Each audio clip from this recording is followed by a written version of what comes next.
네, 8시 38분 지금 이제 한강변에 나와 있습니다.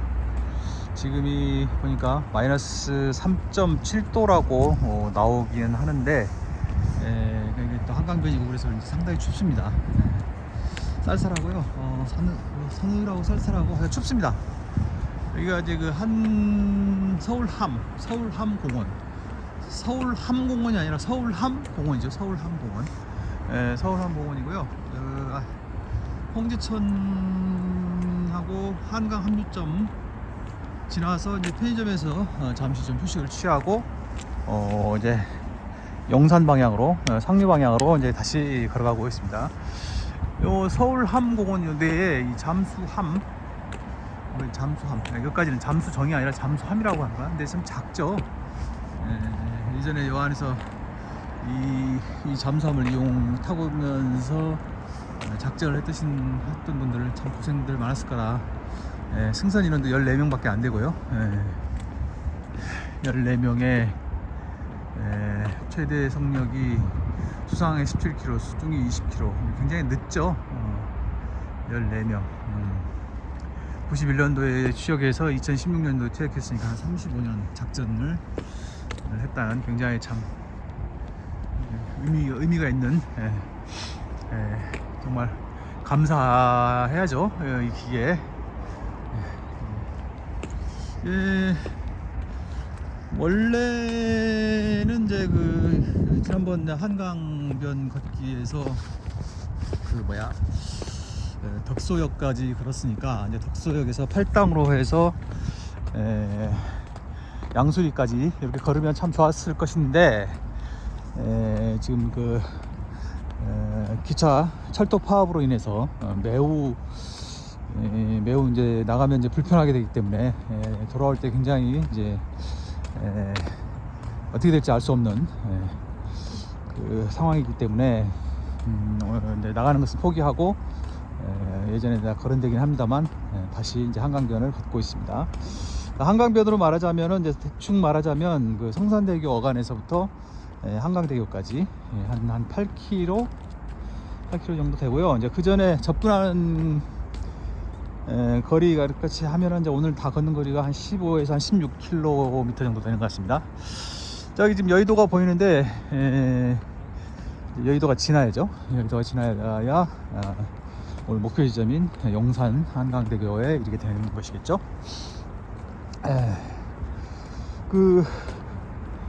어제 덕소역에서 이제 겪은 일을 잠시 이제 말로 설명을 드리자면, 여기에 이제 도착을 해보니까 철도 파업에 관련된 철도 파업으로 인한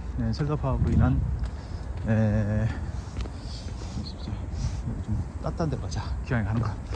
철도 파업으로 인한 감축운행 시각표가 따로 또 게시돼 있더라고요. 1시간에 한 2대꼴, 3대꼴, 2대꼴. 제가 그때 정오 좀 지나서 덕소역에 도착을 했는데 12시 4, 5분쯤에 도착했죠. 근데 그 시각표에 따르면 그 전이 12시 14분 차, 그 다음이 12시 44분 차, 이렇게 편성이 되어 있었습니다. 그러니까 그 감축 시간표상. 그런데 이제 14분은 지났으니까 그건 상관이 없는 거고, 그 다음에 이제 44분 차인데 그 시각표대로도 운행이 안 되더라고요. 그래서 결국 제가 24분부터 기다리기 시작해서 결국에는 13시 7분 차가 와서 그걸 타고 서울로 돌아올 수 있었습니다. 그러니까 35분, 36분, 한 40, 한 2, 3분 기다리는 셈이죠, 여기서. 그런데 제가 이제 그쪽 지역의 사정을 잘 모르는데 덕소가 그쪽에서는 좀 큰 역인 것 같기는 합니다. KTX도 하루에 2편, 편도 2편, 그러니까 동해 한 편, 강릉 한 편이 서는 데고요. 안동 가는 KTX는 또 안 서는 것 같습니다. 무궁화호도 여러 편 서고. 근데 어쨌든 그 열차가 용문에서 시발 열차였는지 뭐 그것까지 잘 모르겠고요. 덕소까지는 빈 좌석이 꽤 있는 상태에서 도착을 했는데 덕소에서 뭐 바로 그냥 뭐 꽉 차버렸고요. 막 입석도 뭐 상당히 발생할 정도. 이제 그 다음부터 막 구리 지날 때까지 뭐 어마어마했습니다. 열차가 뭐 제대로 안 다니니까 그랬겠지만 말이죠. 나중에 보니까 철도 파업으로 인해서 운행률이 한 60점 몇 퍼센트, 그러니까 대충 한 70% 정도, 30% 정도가 감축됐다. 운행 그 실제 비율이 라고 되어 보도가 있었습니다만 현장에서 느끼기로는 뭐 30% 정도가 아니고 뭐 다수의 시민들이 개찰구 통과했다가 포기하고 다른 교통수단으로 이동하시기도 하고요. 또 이제 탔다가 그냥 나가는 시민들에 대해서는 그 직원들이 교통카드를 체크한 다음에 1,500원씩 환불을 뭐 해주기도 하고요. 그런 장면들이 펼쳐졌습니다. 그래서 제가 이제 느낀 그때 이제 느낀 소감이 뭐냐면 그때 이제 그 역에 접근할 때는 이제 그런 사정을 잘 생각하지 않고 접근했었고요. 접근하면서 그 참 그 공기도 좋고 한강변에 또 역하고도 가깝고 있어 좋기는 한데 그 지역에 아파트 거주가 여러 면에서 장점이 있긴 한데 전철이 있긴 하지만 월요일부터 금요일까지 매번 딱 정해진 시간에 서울 시내로 출퇴근을 해야 한다면 쉽지 않을 것 같다. 어려울 것 같다. 상당히 힘들 것 같다. 뭐 불가능하다는 의미는 아니라 이제 상당히 힘들 것 같다. 그런 생각을 하면서 여기 도착을 했는데요.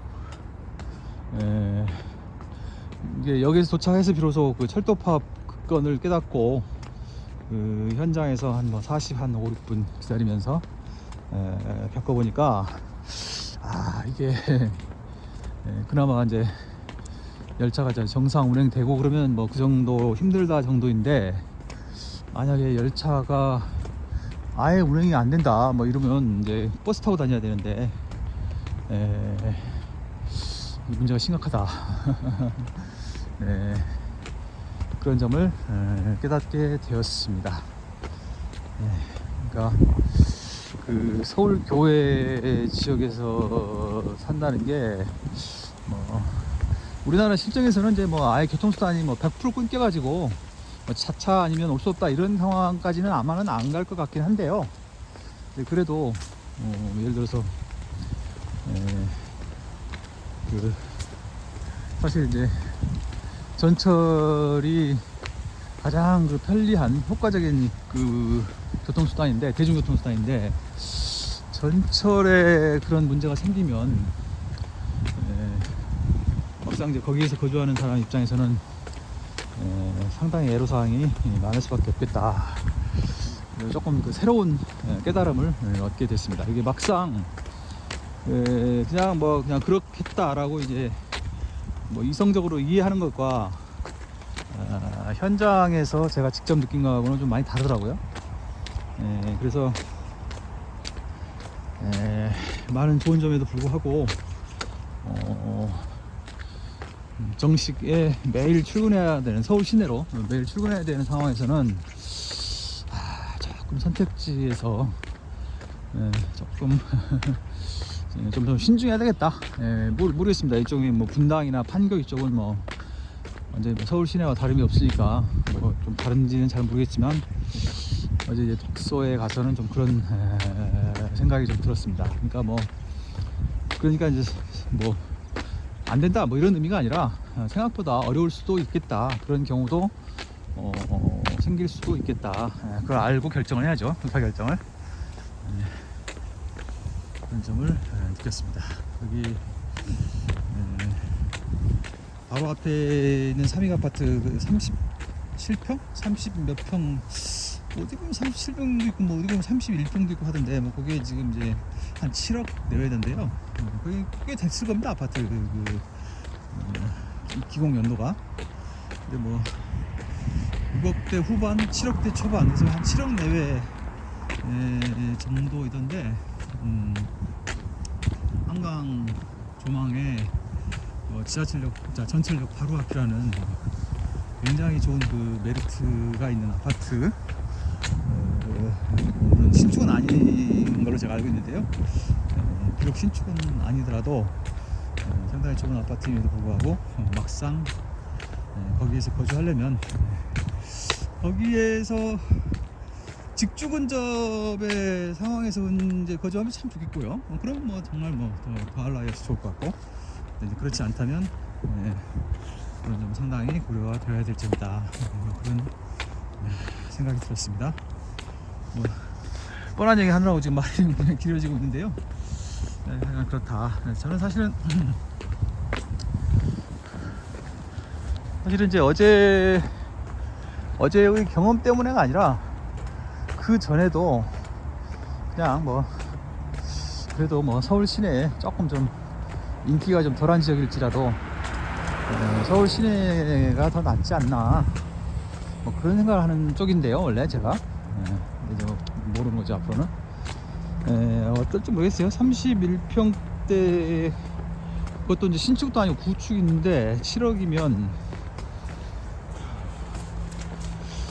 어떨까요? 서울에도 구축으로 하고 서울 시내에 비인기 지역이면 얼추 비슷한 데도 있긴 있을 것 같긴 한데요. 근데 거긴 또 한강 조망 그게 있구나. 참, 그러면 또 그게 또 플러스가 돼서 7억이라고 평가된다, 이렇게 볼 수는 있겠네요. 예. 한강변을 걸으면서 아파트, 쓸데없는 아파트 얘기 많이 했는데, 생각나는 게 그거라서 경기가 좀 굉장히 더 불안불안하고, 부동산 가격이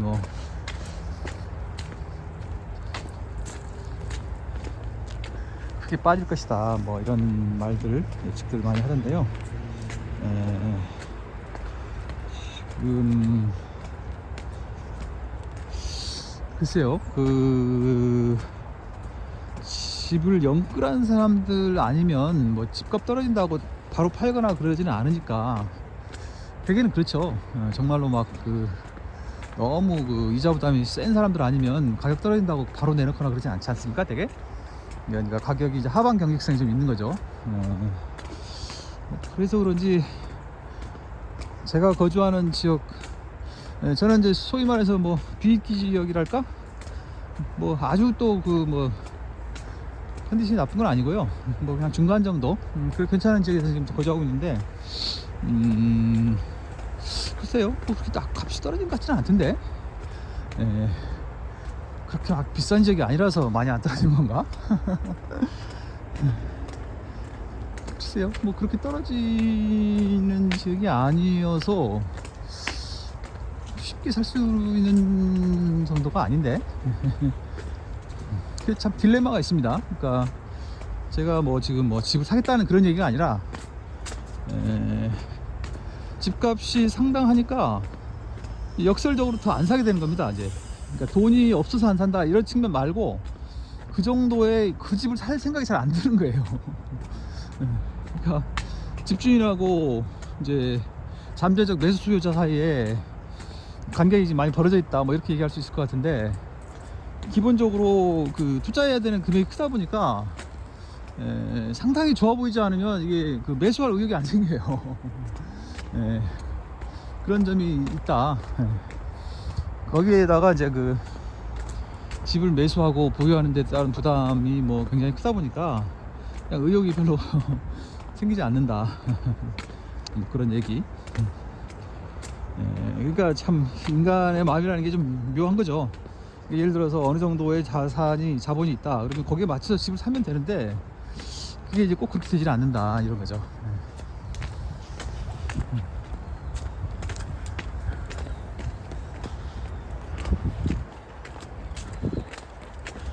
그러니까 제 개인적인 경우도 얼마간 또 지나면 주거 문제에 관해서 또 큰 결정을 또 해야 될 그런 상황이 또 멀지 않았기 때문에 이래저래 고민이 적지 않습니다.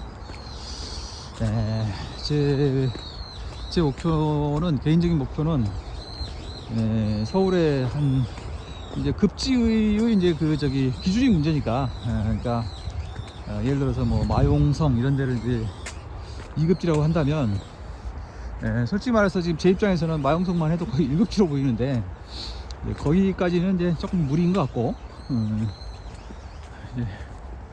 그거보다 조금 더 아래 단계, 뭐 굳이 말하자면 말이죠. 굳이 뭐 별로 이렇게 찬성하고 싶은 컨셉은 아니지만, 하여간 굳이 말하자면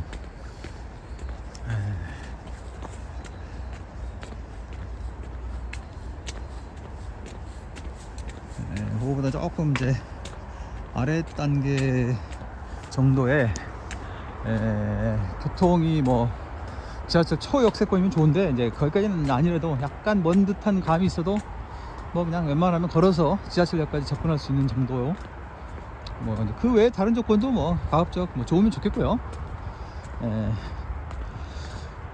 그런 정도의 안정된 주거지. 그러니까 그 뒤로는 이제 앞으로 난 이사 안 다녀 뭐 이런 생각을 할 수 있는, 이런 생각을 하는 것 자체가 벌써 돈 벌 사람이 아니라는 그런 생각이 들기도 합니다만, 어쨌든 주거 문제에 관해서는 딱 그 정도로 이렇게 해서 좀 이제 그 뒤로는 이제 기본 주거는 그냥 신경 안 쓰고 그냥 그대로, 저는 이제 뭐 아이들 키우고 이런 것은 좀 지난 사람이기 때문에 그런 건 별로 신경 안 써도 되거든요. 그리고 또 집이 그렇게 클 필요도 없고. 최근, 그러니까 이제 한 얼마 전에, 상당히 얼마 전이죠. 상당히 얼마 전에 한번 집을 좀 다운그레이드를 했습니다. 다운그레이드를 해가지고 뭐 많이 좀 처분하고 이제 했는데, 저는 이제 집을 더 늘릴 생각은 없습니다. 뭐 사실 지금뿐만이 아니라 예전에도 뭐 집에다가 이렇게 큰 투자를 할 생각은 전혀 없었어요. 뭐 별로 그렇게 의미가 없다, 저는 그런 생각을 하고 사는 사람이라서, 그런 데다가 투자할 돈 있으면 차라리 경험을 쌓는데 더 돈을 투자하는 게 낫다라는 게 제 생각이라서, 옛날에도 뭐 그렇게 주거에다가는 큰 투자를 할 생각이 별로 없었는데요. 뭐 지금도 그렇죠. 뭐 지금도 이제 어쨌든 쉽게 얘기해서 전세 내지는 임차 생활을 계속 하려도 이게 가만히 있을 수가 없거든요. 그러니까 예를 들어서 전세보증금 같은 경우에도 지금 계속 돈을 좀 올려줘야 되는, 그래야만 유지가 되는, 같은 그레이드가 유지가 되는 그런 상황이라, 이게 만만치가 않습니다. 만만치 않습니다. 저는 이제 이 양화대교 도착했네요. 너무 쇼츠 필름 위주로 만 촬영이 주로 이루어지는 것 같아서 별 내용도 없는 얘기 해가면서 지금 그냥 이렇게 한번 쭉 오랜만에 이렇게 좀 주저주저 찍어보고 있는 중인데요. 저는 이제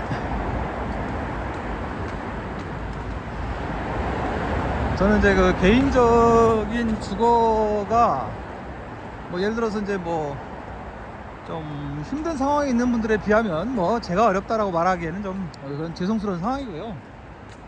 그냥 뭐 버티고 있는 상황인데, 그런데 이제 아직 현재 지금 거주하고 있는 데가 이렇게 뭐 확고하게 앞으로도 이제 계속 이사 안 하고 살 수 있는 뭐 그런 상황은 아니어서 계속 신경을 좀 쓰고 있는데, 그런 개인적인 차원 말고도 우리나라의 부동산 정책과 관련해서 저는 이제 제일 관심 있는 게 그 임차 거주 조건의 안정인데요. 굉장히 걱정이 많습니다. 제가 보기에는 제일 좋은 방법은 공급 사이드에서 문제를 푸는 것인데, 그렇게 할 생각은 안 하고 자꾸 그냥 막 각종 규제로 하려고 하니까, 그 목표는 뭐 좋은지 모르겠습니다만 결과는 지금 뭐 안 좋지 않습니까?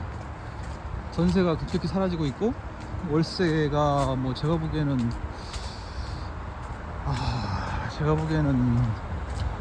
거의 이제 앞으로 저축은 불가능할 것 같고요. 그 월세 내가면서 살아가는, 왜냐하면 우리나라 사람들이 지금 이미 소비 수준이 굉장히 높아진 상황이라 소비 수준을 낮추기는 좀 어렵거든요, 제가 보기에. 여기서 말하는 낮춘다 높인다 기준이 무슨 사치하는 사람 기준도 아닙니다. 예. 그래서 그 월세 내고는 아마 중상층, 그러니까 거의 뭐 상류층에 가까운 정도 이상이나 이제 아마 저축이 가능할 것 같고, 이제 중층, 중산층, 웬만한 중산층부터는 뭐 저축은 이제 상당히 어렵지 않을까. 지금 향후 들어오는 수입 가지고는 제가 보기에는 그렇습니다. 지금 막 어제 그 덕소역 앞에 갔더니, 물론 조금 평수가 컸던 것으로 기억이 되는데 보증금 1억에 월세 230 그렇더라고요. 이제 뭐 사람마다 다 다르니까 일률적으로 말할 수는 없지만, 월세 230씩 내면은 그러니까 보통 사람들 기준으로는 거의 뭐 이제 생활비가 남는 게 없겠죠. 월세 230이 아니라 월세 100만 돼도 보통 사람들은 이제 거의 남는 거 없죠.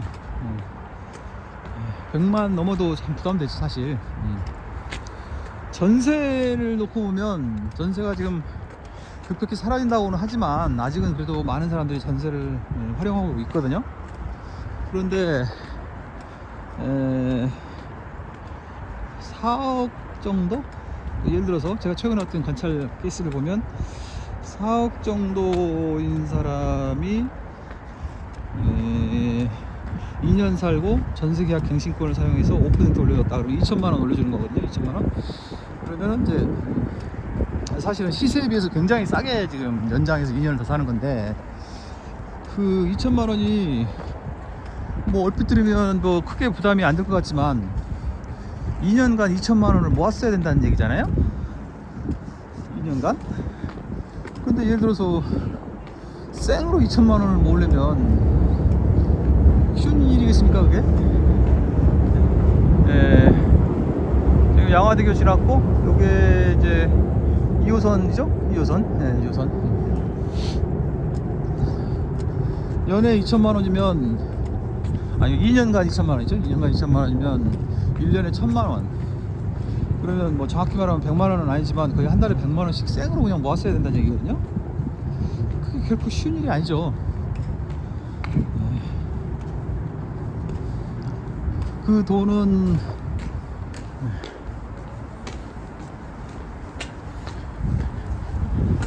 이제 일체 건드리지 않고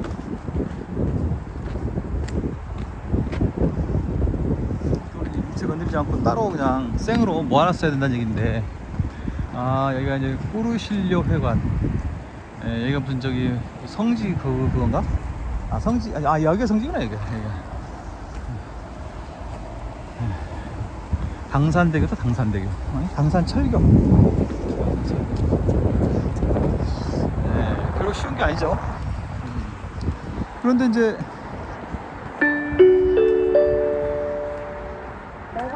공원을 분류해 주신 여러분께 안내드립니다. 상대 부분에 애호된 것과 시행을 구분하여 주시고 시국민역에서의 그런데 이제 그 2천만 원까지는 뭐 어떻게 했다고 쳐요. 뭐 그거야 뭐 월 100만 원이니까 뭐 그냥 열심히 해서 대체했다고 칩시다. 그러면은 이제 또 그 2년 후에는 이제 어떻게 될 거예요? 또 그 2년 후에는 알 수가 없죠. 그 2년 후에는 지금도 2억 이상 차이가 나는데, 그러면 2년 후에 뭐 운이 좋아서 전세금이 그대로라고 치고 뭐 내려갈 수 있죠. 물론 내려갈 수 있는데, 이제 그 뭐 제가 보기엔 내려갈 가능성보다는 오르긴 올랐지 내릴 가능성은 별로 없어 보이니까, 그러면 이제 4년간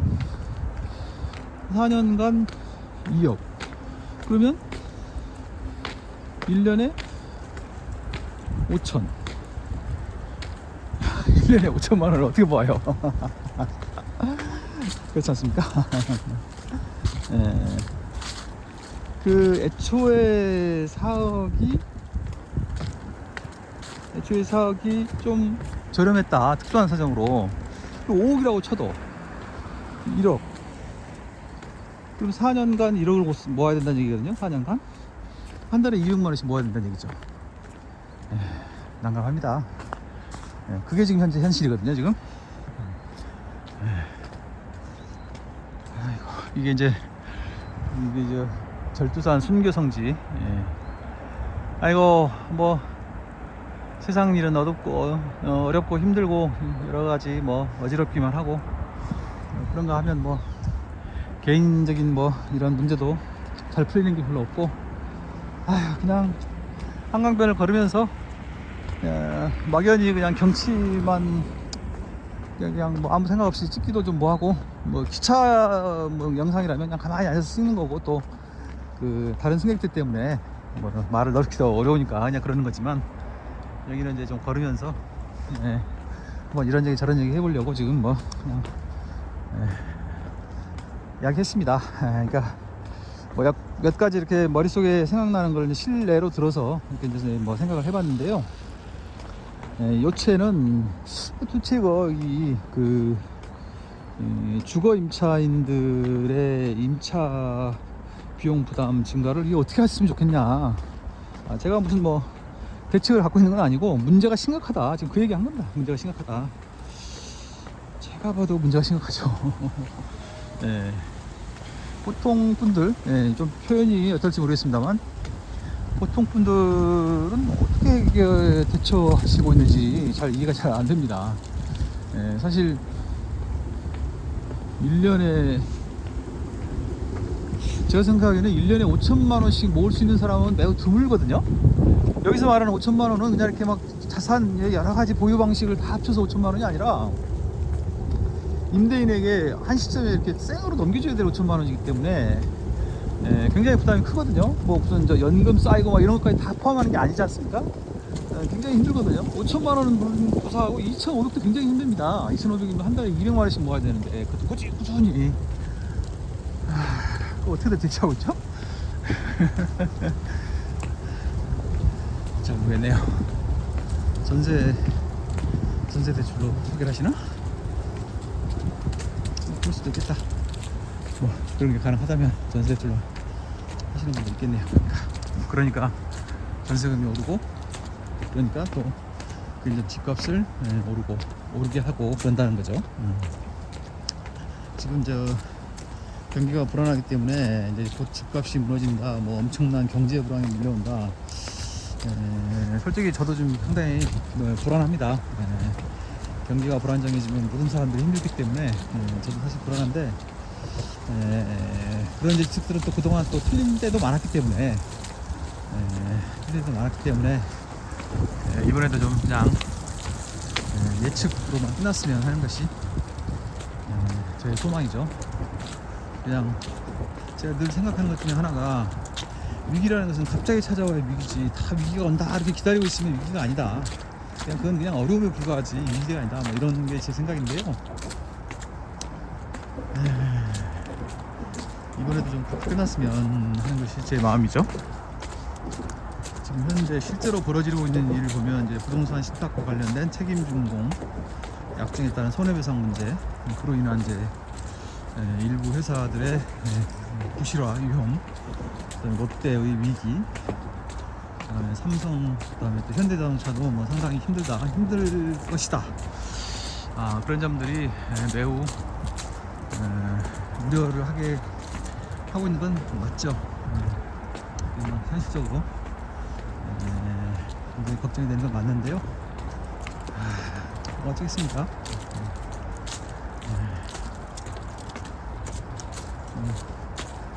마음에 안 들더라도 어느 순간, 어느 단계에서는 그 악순환의 고리를 끊어야 되는데, 지금 우리 사회가 다 알면서도, 그래야 된다는 것은 다 알 것 같은데, 알면서도 그 고리를 어디선가 탁 끊지를 못하고 계속 나쁜 방향으로 굴러가고 있는 것 같죠? 그냥 그렇다는 얘기죠. 뭐 그냥 괜히 또 별로 내용도 없고 의미도 없는 아무 말 모처럼 한강변을 걸으면서, 지금도 좀 쌀쌀하긴 한데 각오했던 것보다, 처음에 생각했던 것보다는 조금 낫다, 뭐 이런 생각이 들어서 걷기에는 좀 그냥 힘은 들어도 그냥 버틸만 합니다. 예. 자, 여의도를 바라보면서, 여의도를 바라보면서, 이게 뭐, 첫 번째 영상이라고 할 수 있을지 아니면 오늘 이 행차의 유일한 농품 영상이 될 수도 있는데, 일단 여의도를 바라보면서 마치도록 하겠습니다. 국회가 보이는데요. 좋은 정치를 좀 해줘야죠.